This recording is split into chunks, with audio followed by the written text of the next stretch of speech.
procesado y destilado con amor peruano, sí. Salud, salud, el pisco es peruano. Salud, salud por nuestro Perú. Salud, salud, brindemos peruanos. Salud, salud, salud por nuestro Perú. Eres tú, el pisco compañero, de la alegría por doquiera eres tú. Mi pisco si el mejor, de pura uva, sí señor. Brinda, brinda con un pisco que quebranta las penas. Brinda, brinda con un pisco, goza, goza su sabor. Goza, goza su sabor. El pisco es Perú, señores, como el cajón, la mazamorra morada, el suspiro a la niña. El pisco es Perú, señores, nos da identidad, nos da orgullo. ¡Salud!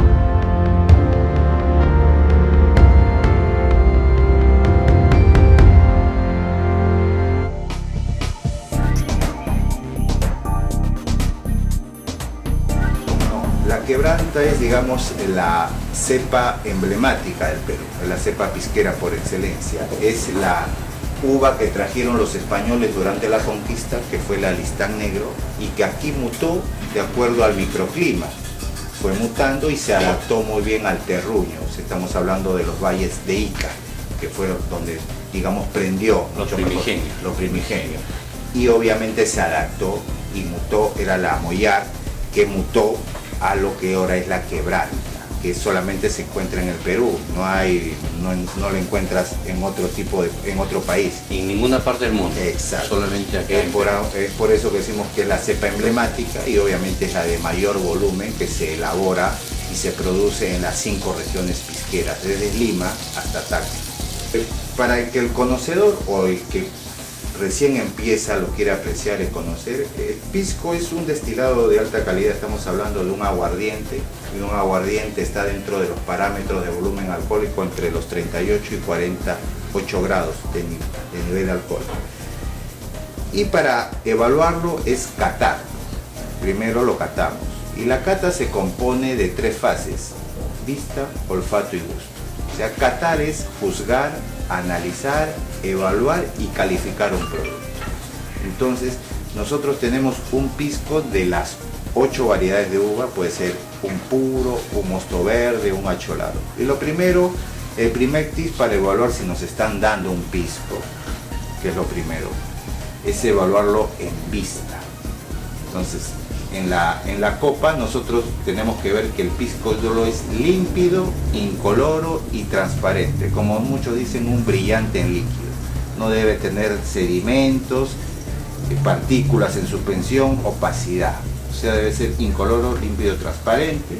Pero lo más importante es que en las paredes de la copa, cuando usted lo gira, se deben formar las lágrimas o las piernas, que no es otra cosa que el glicerol y el alcohol, el etanol, que nos indica el grado de alcohol que tiene el destilado. Cualquier destilado, aguardiente o pisco, lo que le da el carácter es el alcohol.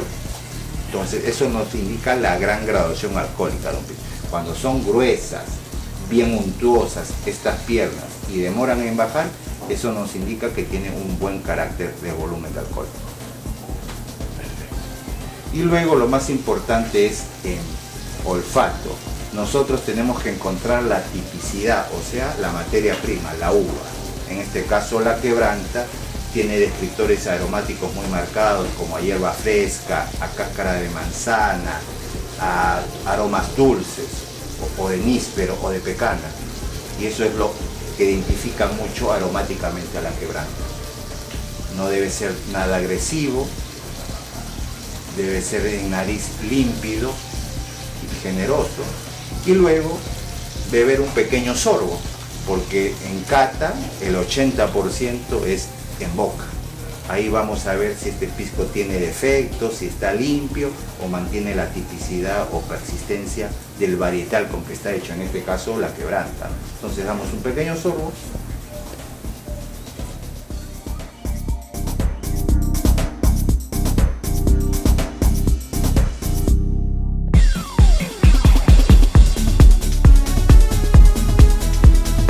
Bueno, ¿qué es el pisco?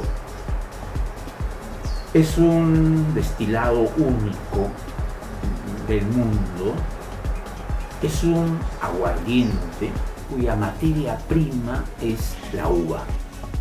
Entonces, cuando recién se obtiene el jugo de la uva, inmediatamente después de la pisa, en ese momento la concentración de azúcar de ese jugo es la más alta, 0 alcohol, y no hay nada de alcohol.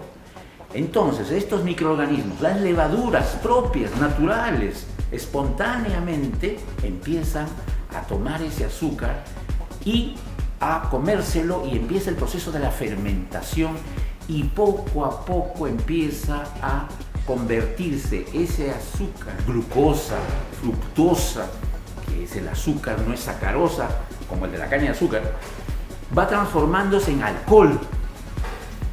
Poco a poco esas levaduras entonces van comiéndose ese azúcar y haciéndolo alcohol, ¿no? Que se va a mezclar con las sustancias aromáticas que hay en el propio jugo de la uva, hasta que todo el azúcar termina transformándose en alcohol.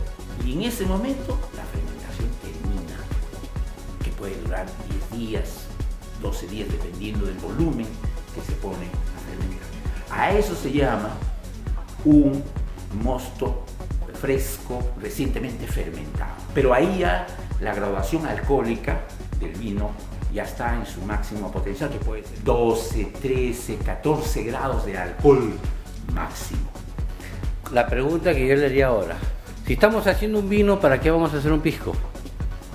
Eso es lo esencial del pisco, eso es lo particular, eso es la esencia. Por eso decimos que el pisco es único en el mundo, porque es base, natural, sin filtrar, tan solo con que las levaduras se hayan decantado. Ese vino lo ponemos a destilar, lo llevamos a la paila a destilar. Eso es lo que particulariza al pisco. O sea, hacemos vino y ese vino lo destilamos. Vino antiguo de un vino moderno. No hay problema, yo pienso que ambos se pueden preparar. Ahora, es más, los vinos naturales, que es el que se llamaría actualmente un vino antiguo, un vino natural, para diferenciarlo de un vino industrial. Para empezar, el vino natural, yo diría que son de volúmenes pequeños, hechos de uvas que vienen de un campo que han sido cultivados también naturalmente, ¿no?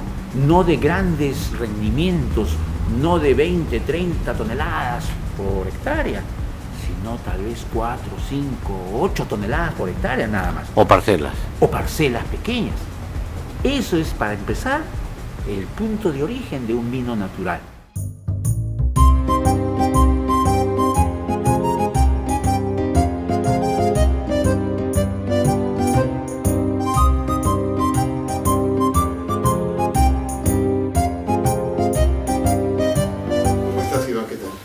Después de vernos de un año. Sí. Un año. Y habíamos quedado en tocar la parte del Imperio Bizantino, de Alejandro y de todo lo que es concerniente pues, a los inicios de la vid, ¿no? Una conversación. Pero comencemos con Alejandro. Y del pisco también. Y el pisco, por supuesto. Bueno, yendo en orden cronológico, lo primero lo de Alejandro. Y como hemos más o menos quedado, lo que atañe a lo que he leído de tu libro, ¿no? O sea, para irnos por las ramas. Claro.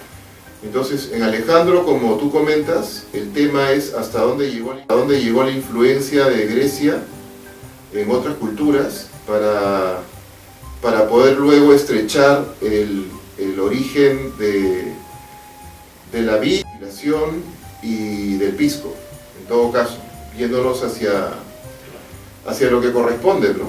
Porque alguna gente puede pensar que hablar de Constantinopla o de Bizancio o del Imperio Romano puede ser irse por las ramas, pero en realidad la cosa es aterrizar. Entonces, aterrizando, ¿qué cosa tendría que ver Alejandro con el tema del pisco? Bueno, lo primero sería que Alejandro tiene en algún momento una elaboración propia de lo que corresponde a entender como cultura y como patrimonio de la humanidad, si quieres, en términos de información. O sea, Alejandro fue discípulo de Aristóteles, ya todo el mundo conoce a Aristóteles, no vamos a entrar en eso, pero lo que sabe es que Aristóteles era un griego de modo clásico, en el sentido moderno diríamos que era un conservador, o que era un griego de ultraderecha, si quieres, en ese sentido, porque él consideraba que nadie más que los griegos debía tener acceso a la información de los adelantos que ellos tenían. Alejandro, en cambio, se transforma en un opositor a su maestro en eso, porque él lo que creía era en integrar. Otra cosa es cuando llegó a Egipto y se disfrazó de egipcio, ¿no?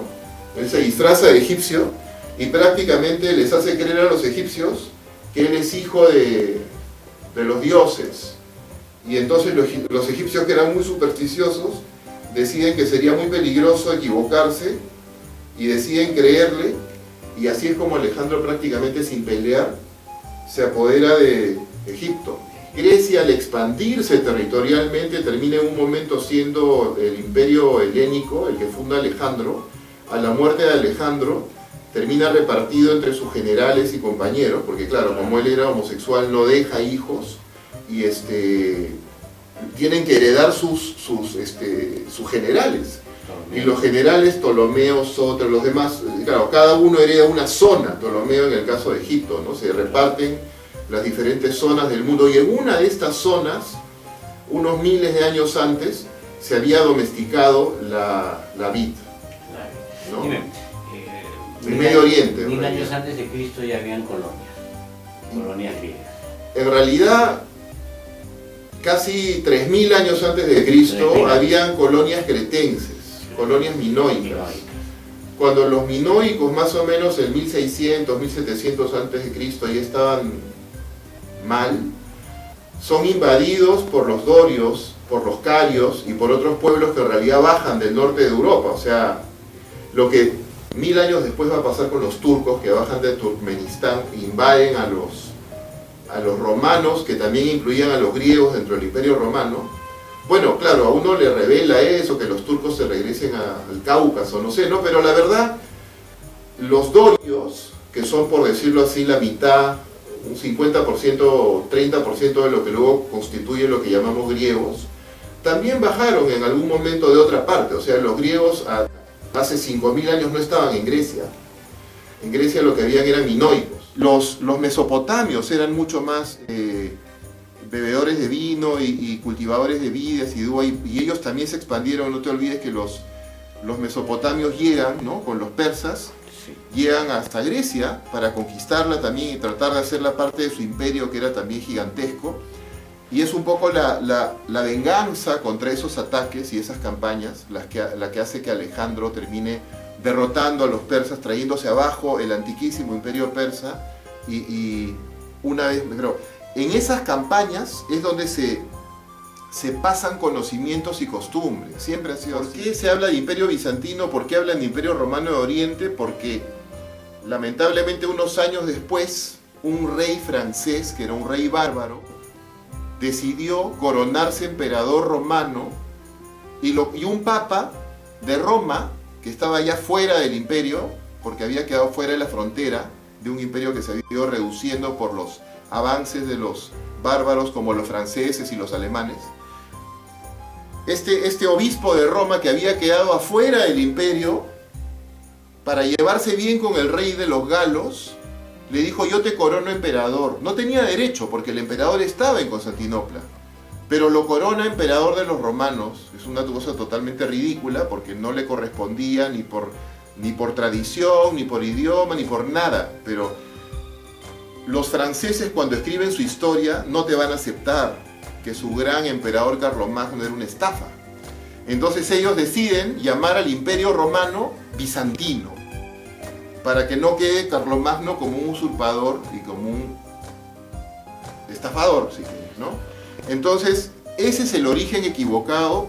Esta es una nota al margen de: no debemos hablar de imperio bizantino, era imperio romano y punto. Y durante la duración de este imperio romano, porque Roma vieja, abandonada, dejada de lado, ya había caído bajo el dominio bárbaro desde el siglo IV, pero la Roma que quedaba en Constantinopla y todos sus territorios, igual que antes, tranquilos, felices, ¿sí? Con ellos no hubo ningún problema. Y esa Roma es la que elabora por primera vez, porque no estamos seguros, ¿no? Algunas crónicas dicen que fueron los monjes ortodoxos en Athos los que en el siglo XIV inventaron el sipuro, que no es raki, ¿no? El sipuro. Porque el raki lo puedes hacer de cualquier otra cosa también. Tú puedes hacer raki de otros fermentados, no tiene que ser vino. El sipuro sí se hace de vino. El primer sipuro se hizo del resto de la cosecha de la uva. Tú cosechabas la uva, claro, y primero utilizabas el jugo para hacer vino, y el orujo le añadías a veces un poco de agua y lo volvías a apretar para sacarle ya hasta el final.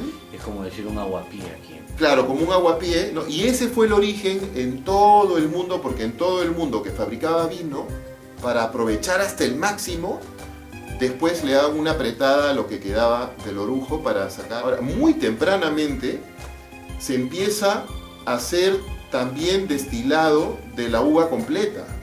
O sea, tú tienes hasta ahora los dos tipos de sipuro.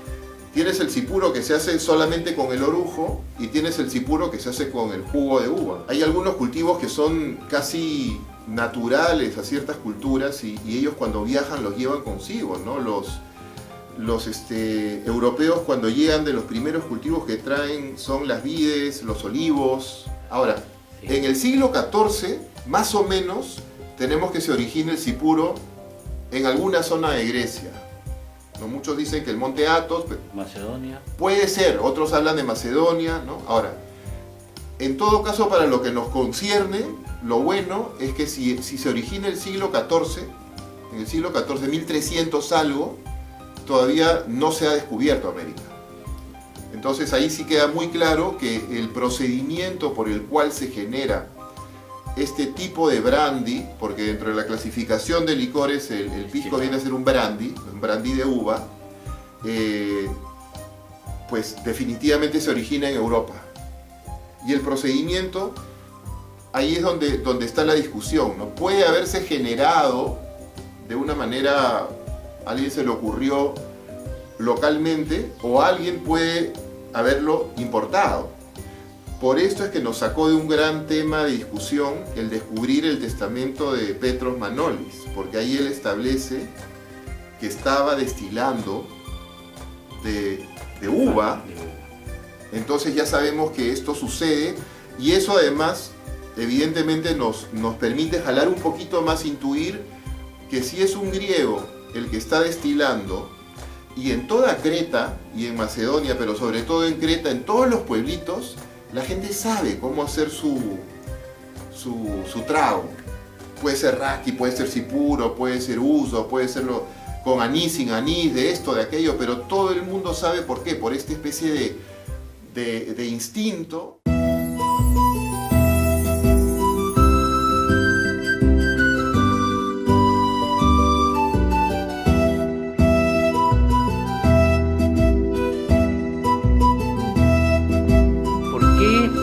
Hablamos de que la conquista empieza en 1532, cuando Pizarro llega en 1528. Antes ya en el año 1526, ellos ya sabían de la existencia de noticias.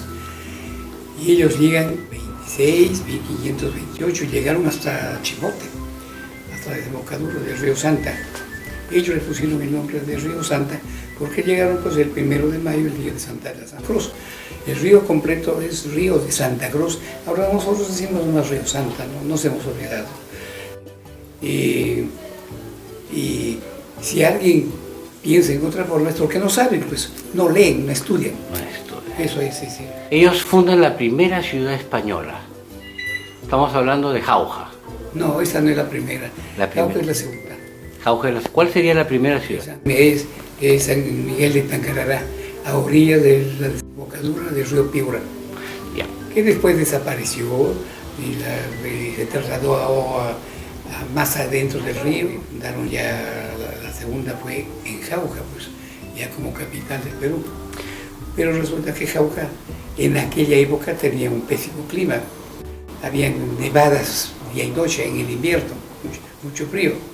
Tanto frío que los animales no se podían reproducir, no ponían huevos. Los caballos no podían reproducirse, ni cerdos, entonces, ni los seres humanos. Y se quejaban de que eso se debía al clima, a la mala alimentación.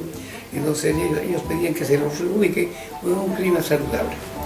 Y hubo comisiones de Pizarro, comisionados, que se fueron por muchos sitios a buscar ese sitio paradisíaco. Y el primero que eligieron fue en el Valle de Pisco, pues, en un sitio llamado Sangaya, que después se transformó en Sangayán, y que ahora se le llama Lima la Vieja, porque ahí escogieron el lugar y Jauja se despobló, así no se fueron al Valle de Pisco. No quedó ningún español en la vía de Jauja. Los jaujinos creen que Pizarro fundó Jauja, y sí lo fundó, pues, pero lo despobló también, se llevó a toda la gente a otro sitio. Pero no lo saben eso, y como no saben, viven engañados de que Pizarro lo fundó, y lo fundó en otros sitios, ni siquiera en la Jauja actual. Bueno, pero y resulta de que en Sangayán, en el Valle de Pisco, que existe con el nombre de Lima la Vieja, tampoco se consideraron tranquilos. Les resultaba muy mal el clima, el calor, habían inconvenientes que no les agradaban, y entonces Pizarro tenía que seguir buscando otro sitio, pero él no tenía tiempo, porque la conquista era muy activa, exigía la presencia de él en varios lugares para resolver los grandes problemas. Y 3 españoles nombró él, uno de ellos era Diego de Agüero, y por fin llegaron aquí al Valle de Lima, que en realidad era un valle tan maravilloso, tan precioso como el de Chicama o como el de Chincha también, ¿no? Mucha agua, muchos canales. Los de Pisco no saben cuándo se fundó la primera vez la reducción de indios. Además no quieren llamarse indios, pues, por el prejuicio, ¿no? Ellos prefieren llamarse zambos, pero no quieren llamarse, ojalá fueran españoles. Dicen, no, que bueno, escogieron Lima, fui primero Jauja, después Sangayán, por fin se quedaron en Lima. Allí, porque habían rebeliones, que estaban asustados, era muy peligroso. Pues, ellos quieren un sitio cercano al mar para escapar. Ellos se creían superiores, ellos se creían que tenían las mejores armas de fuego, y efectivamente tenían caballos y eso, pero ellos se sentían más seguros porque había muchas etnias indígenas aquí, andinas, que los apoyaban, que los recibieron en buenas condiciones. Se aliaron con ellos, les suministraron guerreros, soldados, alimentos.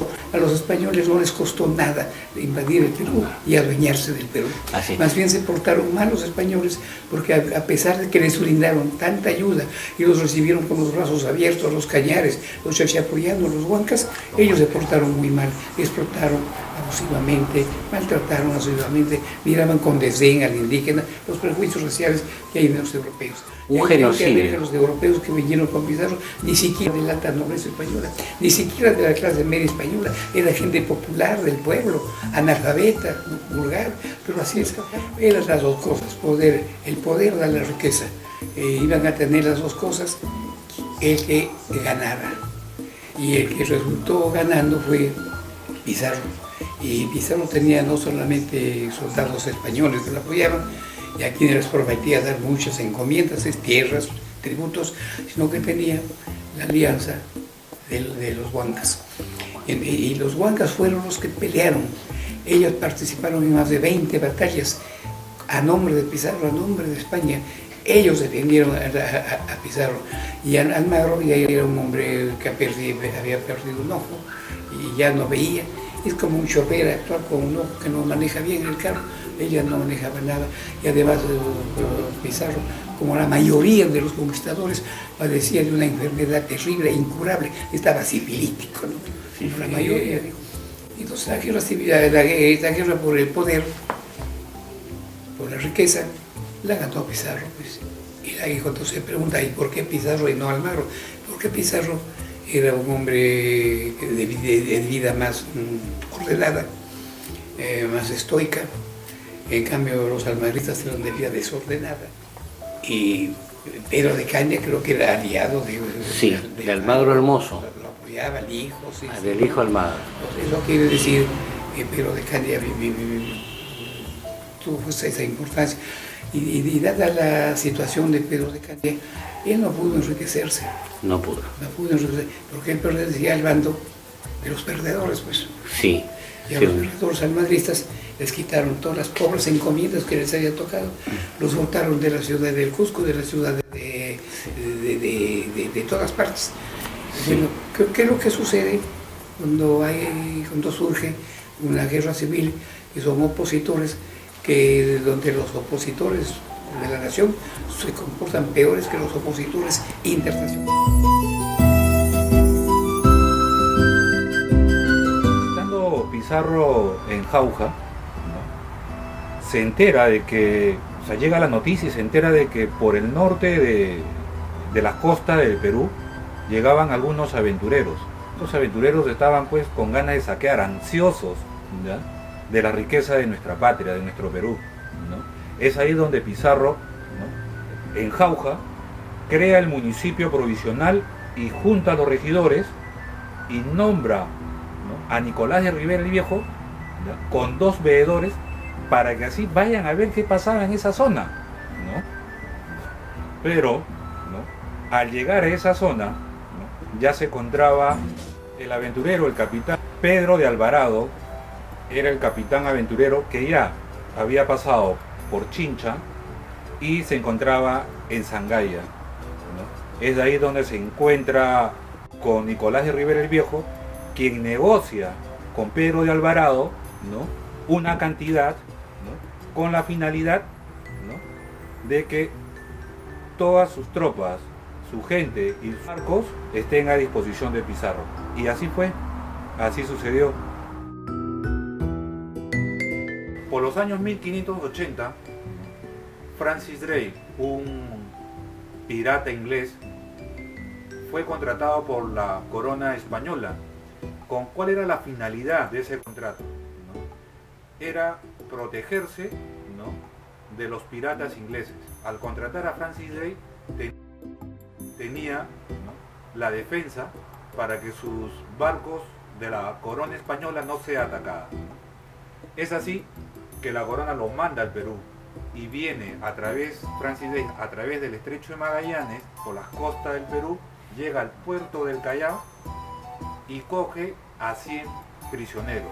Es ahí que Francis Drake como que rescinde ese contrato, da por finalizado ese contrato con la corona española y coge esos prisioneros, ¿no?, sigue su trayecto hasta el puerto de Pisco, donde se inician las conversaciones y hacen el canje. Le pide una cierta cantidad de dinero, ¿no?, para dejar a los 100 prisioneros, ¿no? Es ahí que, producto de esa negociación, se le entrega como parte del canje el tesoro, 300 botijas del mejor aguardiente de Pisco. Francis Drake, a sabienda de que el aguardiente de Pisco que se destila en esta provincia de Pisco, ¿no?, es un aguardiente de calidad y valía mucho más, ¿no?, en cualquier parte del mundo. Es así que hacen ese cambio, ese trueque. Se llevan las 300 botijas y dejan los 100 prisioneros. Francis Drake parte, ¿no?, por las costas, ¿no?, y pasa por la isla Sangayán, ¿no?, una isla, ¿no?, bravía, y que por el peso de las 300 botijas, Francis Drake decide dejar en una de las cuevas de la isla Sangayán parte de ese tesoro. Amadeo Fraser llega a la costa de Pisco por Laguna Grande, ¿no?, y es el que ve, ¿no?, los barcos piratas y los barcos de contrabando. En Laguna Grande, Atenas y la isla de la Independencia, la isla La Vieja. Y es así, Iván, que nosotros como productores hemos querido rescatar la historia y cultura, ¿no?, que a través de nuestra marca, ¿no?, que le hemos puesto a nuestro destilado de uva, rescatando desde el año 1540 el proceso de elaboración artesanal, ¿no?, teniendo la misma calidad, ¿no?, del destilado, ¿no?, un producto hecho en Pisco, ¿no?, para el Perú y el mundo. Salud con Pisco Sangayán, un pisco de Pisco. Salud, Iván.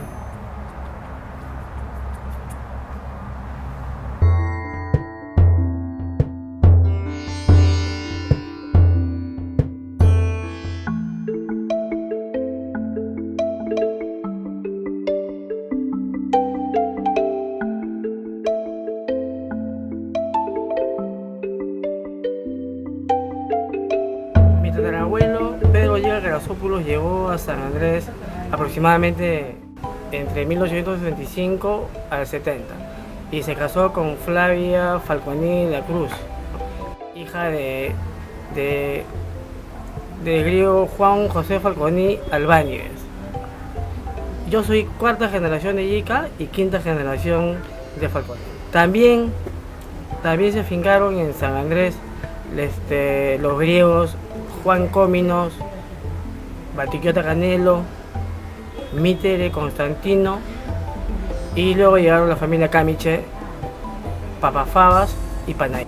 Nosotros los descendientes griegos conocemos estas historias, ¿no?, porque para nosotros es una tradición oral, ¿no? Nuestros bisabuelos, ¿no?, nos contaban, ¿no? A mí mi abuelo Pepe Yica y mi tío Jorge Yica nos contaban, siempre nos contaban la historia verdadera de San Andrés, ¿no?, de cómo los griegos fueron formando lo que primero era un caserío y hasta convertirlo en un edificio. Entre las cosas que mi abuelo nos contaba, ¿no?, aquí en San Andrés era una pampa, aquí no había nada, y vinieron los griegos, y al encontrar agua fue que se quedan aquí, ¿no?, haciendo el corredor griego y después la calle Grecia, ¿no?, que es donde vivían los griegos, y fueron las primeras casas de San Andrés. El primer suceso histórico, ¿no?, de los griegos que ya se encontraban aquí afincados en San Andrés, se realizó durante la guerra con Chile. ¿Qué pasó? Que cuando los chilenos estaban entrando al Perú y rumbo a Lima, pasaban, ¿no?, a todos los pueblos, y cada pueblo que iban mataban y violaban mujeres y quemaban las casas. ¿Y qué pasó? Cuando llegaron a San Andrés ya existía el corredor griego, ¿no?, que es la calle Grecia, ¿no?, como se conoce la calle Grecia, ya existía el corredor griego. ¿Y qué pasó? Ellos acogieron a todas las personas que ahí se encontraban, ¿no?, griegos y no griegos, y los metieron a sus casas. Entraron a sus casas y izaron la bandera griega, ¿no?, para ver si así los chilenos respetaban y no se metían, y así pasó. Los chilenos al ver que ahí había una colonia, que no había una colonia, respetaron, ¿no?, decidieron no meterse, ¿no?, y vieron la bandera griega, ¿no?, y respetaron, decidieron no meterse y siguieron su camino, ¿no? Y así se hizo el primer hecho histórico, pues, ¿no?, de los griegos aquí en San Andrés. Y después, ahora en la actualidad, ya nos hemos reunido los descendientes. Después de 150 años, en San Andrés pudimos izar la bandera griega por primera vez, ¿no? Una bandera que fue obsequiada por nuestro amigo Jaricio Bardacas, ¿no?, y la doctora Eleni Mantrazzi, ¿no?, que fueron quienes ellos vinieron a rescatarnos, ¿no?, cuando hubo el terremoto que destruyó Pisco, ¿no?, ellos se enteraron que acá estaba la colonia griega y vinieron a vernos, acudieron, entonces se izó la bandera después de 150 años, algo hermosísimo, ¿no? Y hasta hoy en día seguimos con la tradición, ¿no?, de izar la bandera todos los 25 de marzo, ¿no?, que es cuando se celebra la independencia griega. quisiera explicar, ¿no?, por qué el nombre de San Andrés, ¿no? Es algo de que hasta ahora hay personas que no lo tienen bien claro. Bueno, la iglesia ortodoxa, ¿no?, que es la iglesia de los griegos, ¿no? El padre de la iglesia ortodoxa es Andrés. Por eso es cuando los griegos vinieron acá, ¿no?, tenían pues eran ortodoxos, pues era sido su religión, y por eso es que le pusieron el nombre del santo griego, pues. Y de ahí se llama San Andrés.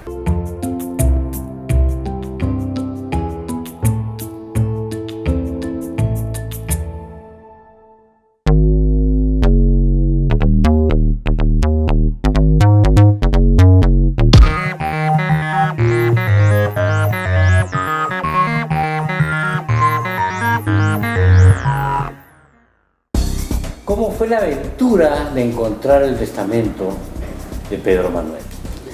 Bueno, aquí en el Perú, el doctor César Ángeles Caballero había publicado en 1972 un libro que se llama La peruanidad del pisco. Presentan muchas evidencias de escritores chilenos y de escritores peruanos que hablan del pisco, pues, peruano, ¿no? Pero esto no convenció a nivel internacional a la gente. Querían documentos primarios, ¿no? Y se me encargó a mí, se me pidió hacer un sondeo en los documentos manuscritos del Archivo General de la Nación. Así que calculamos los cálculos que ha hecho usted sobre el tiempo que pudo existir ya aguardiente. Sabíamos lo del vino, pero aguardiente no sabíamos. Así que agarramos el siglo XVII y cateamos. Catear es encontrar fechas peculiares y ahí centrar la investigación. Hacemos la investigación en la década del 20 del siglo XVII y ahí apareció a don Pedro Manuel, un griego que se hacían fichas, sacamos cientos de fichas de testamentos, ventas de tierras y qué sé yo, y salió el testamento. Y ahí observamos, volvamos al documento, al manuscrito, y lo copiamos todo. Bueno, en el Archivo General de la Nación están muchos protocolos notariales, no solamente de Lima, sino de la jurisdicción de Lima. En esa jurisdicción está Ica. Entonces se trajeron los documentos tempranos de Ica acá. Fueron rescatados prácticamente. Rescatados aquí. Entonces, eso se hizo muchos años antes. Sabíamos esto nosotros y por lo tanto, para buscar información temprana de Ica, recurrimos al Archivo General de la Nación.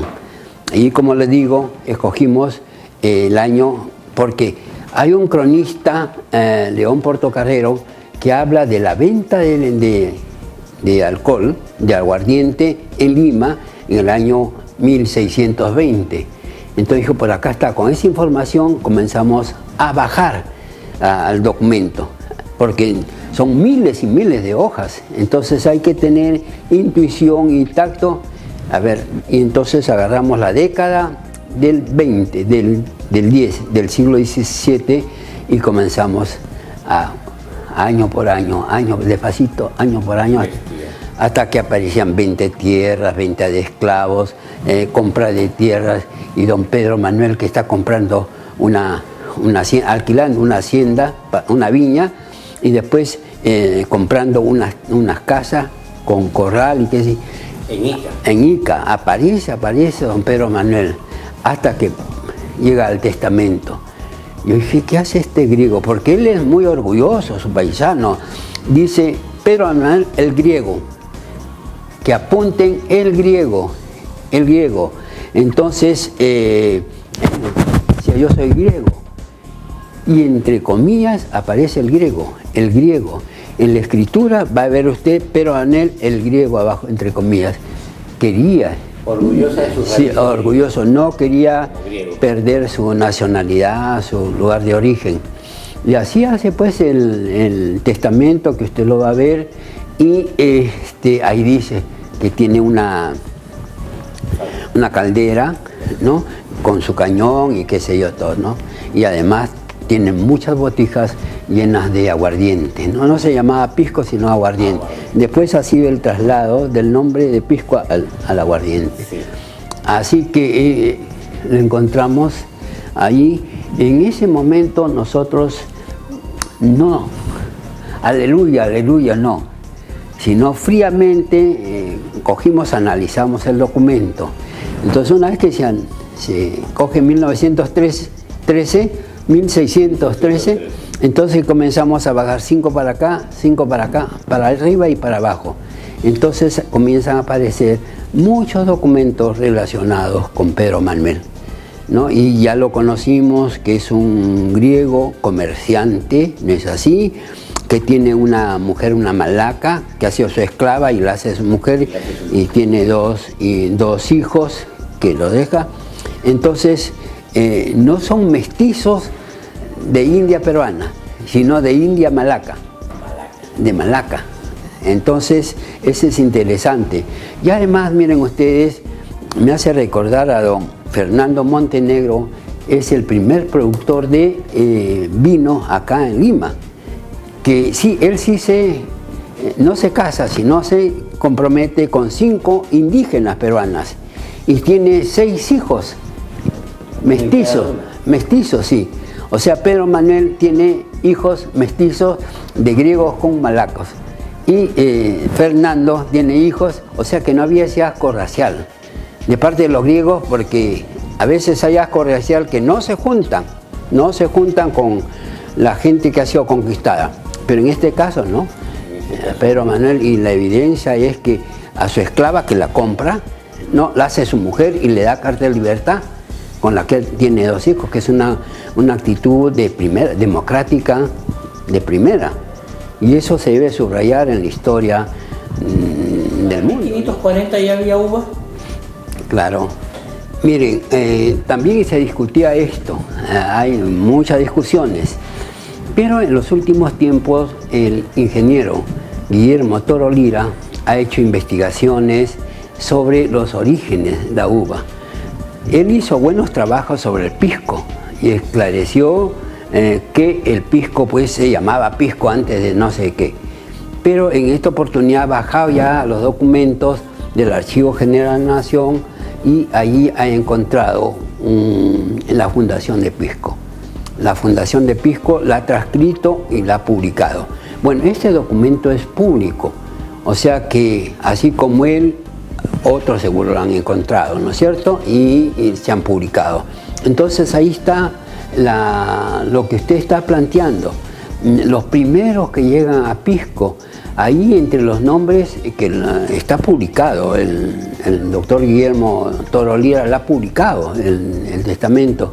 Va usted a poder encontrar tal vez algunos de esos paisanos, porque a veces se ponen nombres españoles, ¿no es cierto?, para evitar que lo saquen. Entonces ahí está la relación de los primeros fundadores de Pisco, del pueblo de Pisco, y se quedan los que están ahí porque es el mejor puerto del Perú, dicen. Y los griegos son pues portuarios, el 90%, ¿no es cierto? Por naturaleza son portuarios. Entonces estamos de acuerdo en que muy probablemente los levantiscos griegos se hayan apoyado en la producción del aguardiente. Es posible. No es que apoyaron. Es que es una realidad. Hicieron, ¿no? Hicieron.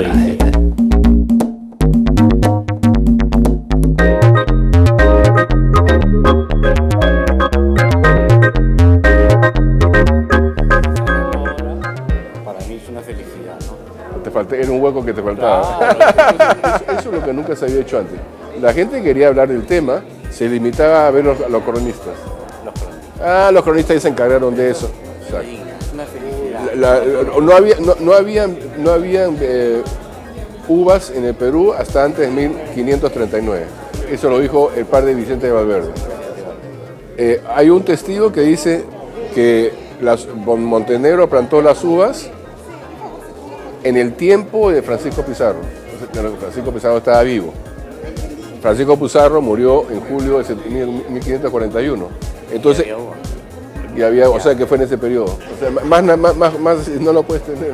No, o sea, casi irrefutable. Hay una parte que no es irrefutable, los testigos, ¿no? Pero hay unas condiciones de que a un momento tú tienes que tomar una interpretación.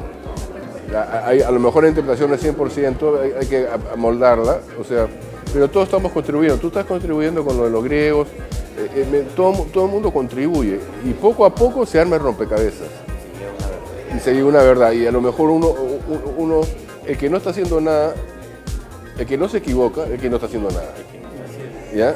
Entonces, no estamos haciendo algo. O sea, tenemos que poco a poco, con el trabajo de todos, de Lorenzo, tuyo, de todo lo que están trabajando, la genética de Carl, todo eso, a la larga se puede armar y llegar a una pintura casi perfecta.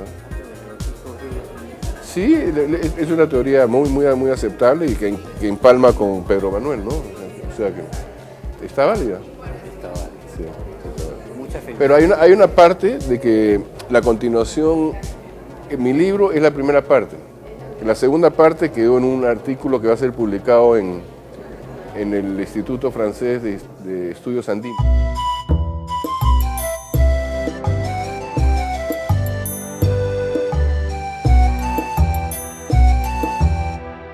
Hay tres oleadas muy grandes de la llegada de los griegos al Perú.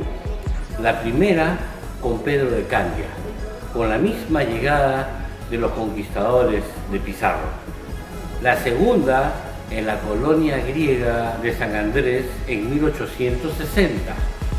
Y después, con la última, después de la Segunda Guerra Mundial. Es indudable de que los cronistas, como Ricardo Palma, nos dan una fecha de 1555 para tener una fecha más o menos aproximada de la llegada de la vid al Perú.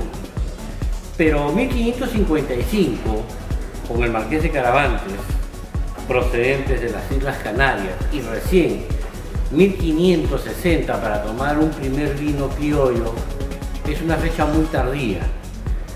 Según las últimas publicaciones, tenemos una fecha, como la que hemos afirmado en nuestro libro, de 1540, que con la llegada de Pedro de Candia y sus artilleros griegos, los levantiscos griegos de Pedro de Candia, ya tendríamos el primer aguardiente, el primer pisco en el Perú. Las zonas propicias y las zonas primigenias en donde se ha desarrollado el primer aguardiente es entre las zonas de Pisco e Ica y también las proximidades de Chincha. En las monografías de Mamerto Castillo Negrón, en la monografía de 1946, claramente nos explican y nos hablan de la llegada de los griegos de San Andrés, y también tendríamos que explicar que el historiador Mamerto Castillo Negrón fue cuñado de Sabina Cominós de la Cruz, hija del griego Juan Cominós, uno de los fundadores de San Andrés. Tenemos muchos vestigios de los levantiscos griegos de Pedro de Candia, y la presencia griega en el Perú ha tenido un perfil bajo, pero como ya sabemos, no por eso ha dejado de ser muy importante. Ellos eran artilleros y eran marinos y estaban a cargo de la flota virreinal de aquella época. En el libro La presencia griega de Milosevic tenemos los vestigios y tenemos contratos de compras de tierras en Jauja. Es por ello que es muy importante tomar en cuenta esta presencia griega. Fueron los levantiscos griegos de Pedro de Candia quienes por primera vez, a promediar 1540, hacen los primeros destilados de uva en el Perú. Y lo hacen porque ellos querían tomar sus bebidas griegas, querían tomar su raquí, querían tomar su sipuro. Eso tenemos que explicar claramente. Y que a posterior, en todo el valle y en toda la región, se hizo famoso por las cualidades de nuestra uva. Bueno, en todo el valle de Ica, desde épocas primigenias, podemos afirmar de que nuestros productores artesanales de pisco, nuestros productores artesanales de aguardiente, y gracias a ellos es que hasta nuestros días podemos tener la calidad y el tipo de destilado desde la colonia, desde los levantiscos griegos, desde los artilleros griegos. Y gracias a nuestra uva es que tenemos la magia de nuestra bebida de bandera, el pisco. Muchos son nuestros héroes que hasta la fecha, y gracias a ellos, tenemos la tradición de nuestro aguardiente. Muchas gracias y esperamos que este gran sacrificio que hemos tenido de algún tiempo, de algunos años, les sirva. Agradecemos a todos aquellos que han colaborado con nosotros en este pequeño grano de arena que estamos tratando de dejar para las futuras generaciones y nuestros hijos. Muchas gracias.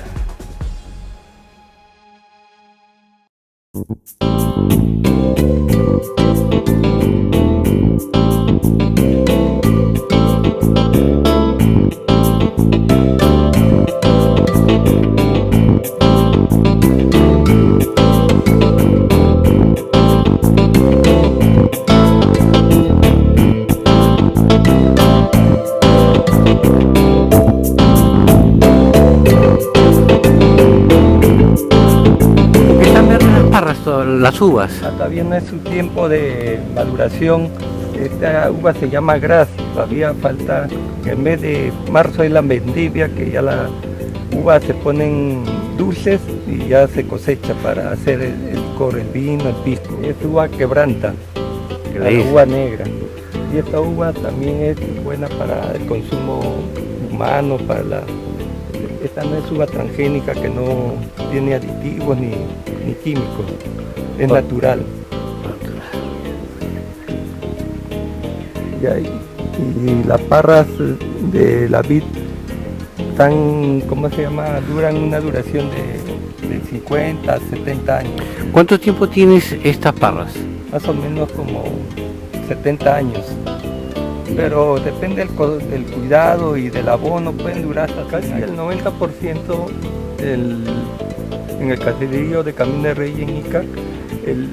Su uva la hacen para su producción, hacen pisco, vino, cachina para su consumo y para vender en pequeña escala a algunos productores que elaboran, como yo que también tengo un pequeño negocio y lo vendo así en pequeña escala, pero ahora estoy fomentando hacer un pequeño negocio para vender en un video pack que lo voy a inaugurar para este fin de año y para que ahí tenga mayor valor mi producto.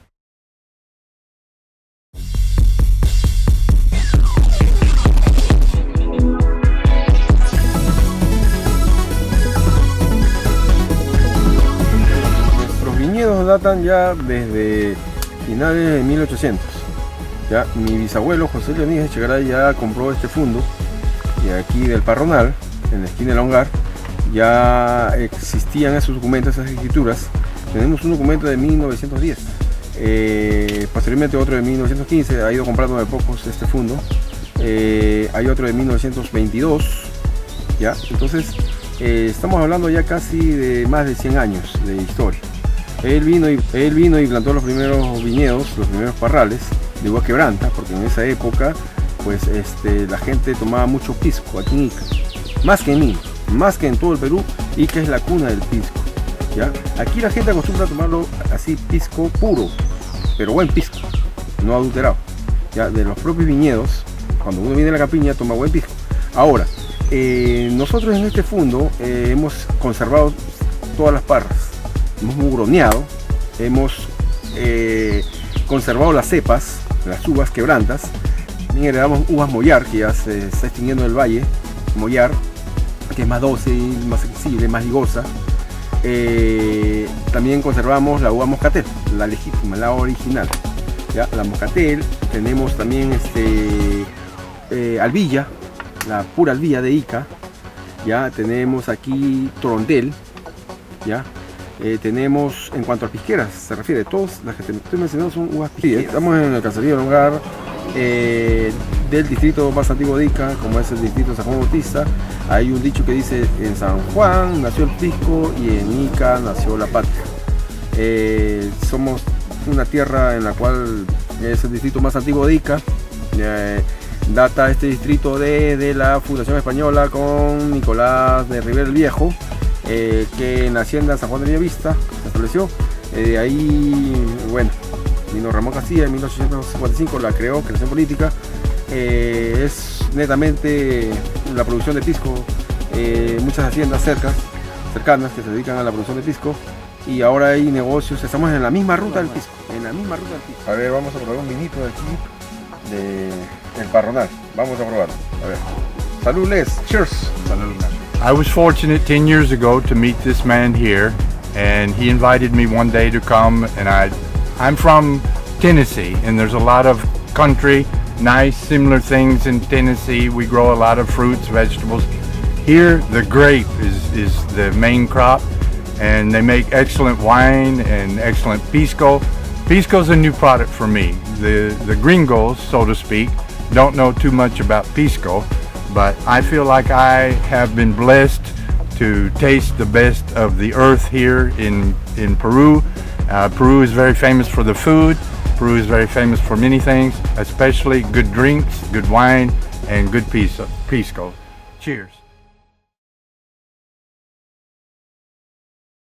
Un derroche de calidad, procesado y destilado con amor peruano, sí.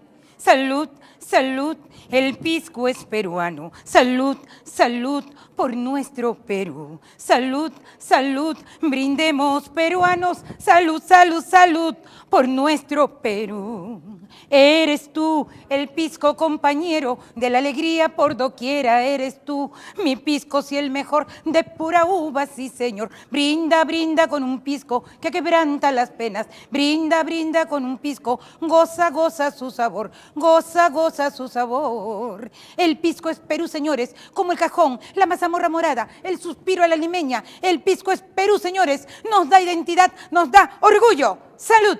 El pisco es Perú, señores, y no admitimos errores. Es pura uva peruana, muy peruana, sí, señor. Salud, salud, el pisco es peruano. Salud, salud por nuestro Perú. Salud, salud, brindemos peruanos. Salud, salud, salud, el pisco es Perú. Brinda con un pisco sour, calidad de exportación. ¡Ay, ay, ay! Salud. Tu amiga Rosa Luz, la voz morena del Perú.